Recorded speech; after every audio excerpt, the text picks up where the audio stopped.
One of the presidents of a big country stood up and said, well, sir, if we don't pay and we're attacked by Russia, will you protect us? No, I would not protect you. In fact, I would encourage them to do whatever the hell they want. You got to pay. You got to pay your bills.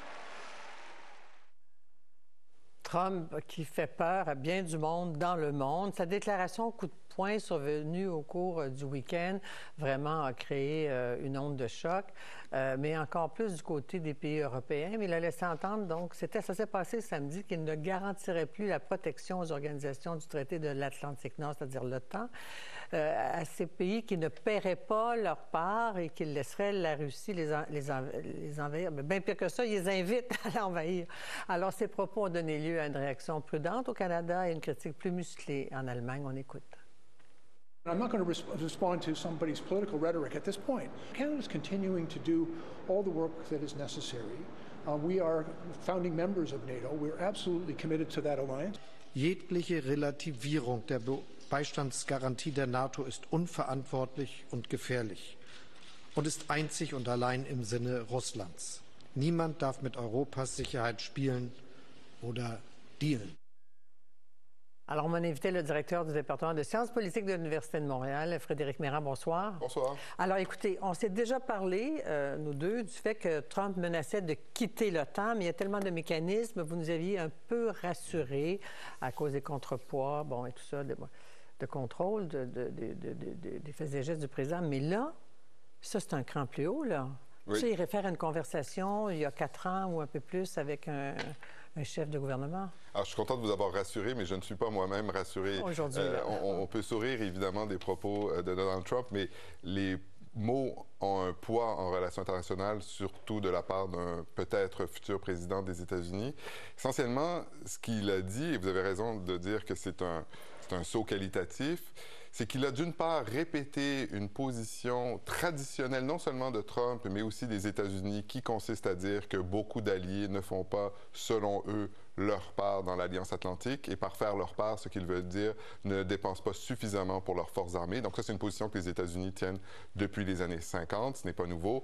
Trump a été, lors de son premier mandat, beaucoup plus affirmatif, puisqu'il avait commencé à dire que les États-Unis ne se porteraient pas à la défense de pays qui ne dépenseraient pas assez. Et donc là, il remettait en question l'article 5, donc ce fameux article de défense mutuelle.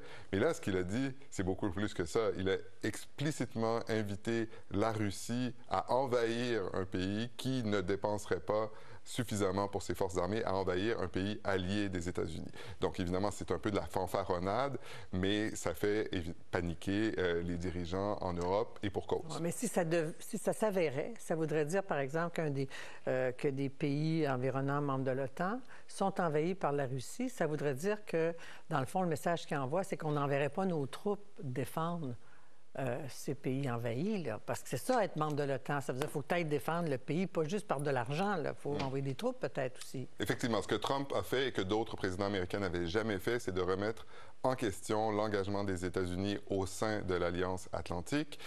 Et c'est important, ou plutôt grave, qu'il le fasse en ce moment, parce que on est dans un moment où il y a de véritables menaces posées par la Russie sur un certain nombre de ses voisins, une guerre entre la Russie et l'Ukraine. Quand on pense à une voie de sortie pour l'Ukraine, on pense toujours à la possibilité de joindre l'OTAN. Mais que vaudrait l'OTAN si les États-Unis ne sont pas solidaires des membres de l'OTAN? Donc, c'est vraiment de mettre de l'huile sur le feu à ce moment-ci que de tenir des propos pareils. Puis on ne peut pas penser que l'Ukraine joindrait l'OTAN maintenant, parce que ça voudrait dire justement que les États-Unis devraient aller défendre donc ces pays-là. Quels sont les pays les plus menacés? Ben, essentiellement les pays baltes, la Pologne, tous les pays qui sont les voisins de la Russie en ce qui concerne le territoire. Ce n'est pas une surprise que ce soit ces pays qui ont aussi beaucoup augmenté leurs dépenses militaires. Et en fait, quand Donald Trump dit qu'il y a des pays qui ne dépensent pas suffisamment, il ne pense pas nécessairement à ces pays-là qui dépassent tous le 2% magique. C'est le chiffre qui est souvent évoqué comme étant les dépenses militaires qu'un État membre de l'OTAN devrait faire. Ces pays-là, à la frontière de la Russie, parce qu'ils sont menacés, dépensent ce montant. Les pays fautifs, ce sont des pays comme l'Espagne, comme l'Italie, comme le Canada. Oui, en même temps, est-ce qu'ils pourraient réellement mettre en œuvre cette idée-là?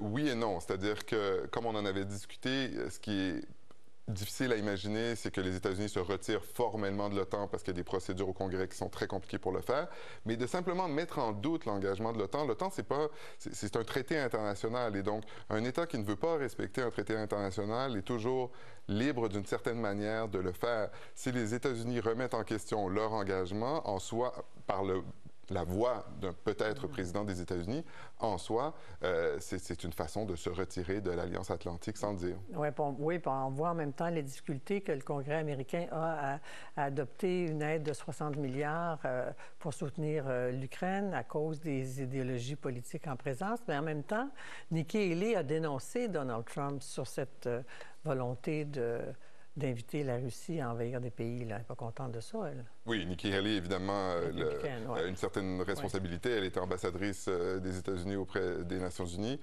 Mais on voit qu'il y a beaucoup de représentants républicains au Congrès qui ont déjà commencé à intégrer l'idée selon laquelle le président Trump serait leur président et donc ils vont paralyser le Congrès vraisemblablement jusqu'à l'élection présidentielle. Ouais. Est-ce que ça nous ramène à l'origine de ces difficultés-là du côté de Poutine? Poutine, la semaine dernière, a fait une entrevue, je le dis en guillemets, là, parce que Tucker Carlson, c'est pas vraiment un journaliste, il n'est pas reconnu comme tel, mais il a blâmé Clinton, l'ancien président, d'avoir élargi l'OTAN. Et donc, tout ce que Poutine pense et fait maintenant est inspiré de cette haine de Clinton ou Est-ce qu'il a raison d'abord de dire que Clinton n'a pas respecté une entente, qu'il n'élargirait pas l'OTAN, parce que d'autres pays ont accédé à l'OTAN? On a un peu oublié, après 2 ans de guerre en Ukraine, qu'à l'origine, c'est effectivement l'argument qui était le plus souvent mis de l'avant par Vladimir Poutine. Cet argument, quel est-il? C'est l'idée selon laquelle les Américains, Bill Clinton à l'époque, auraient élargi l'OTAN aux pays d'Europe centrale et orientale, y compris des anciens États membres de l'Union soviétique, alors qu'ils se seraient engagés au moment de la chute du mur de Berlin et de la dissolution de l'Union soviétique à ne pas le faire. Alors, il y a énormément d'historiographie qui est écrite sur la question de savoir est-ce que les Américains s'étaient engagés à ne pas aller au-delà de l'Allemagne de l'Est qui était alors réunie avec l'Allemagne de l'Ouest. Mais ce qui est certain, c'est que pour les Russes, et pas seulement pour Vladimir Poutine, ça demeure un sujet de frustration énorme, et en tout cas une justification pour eux.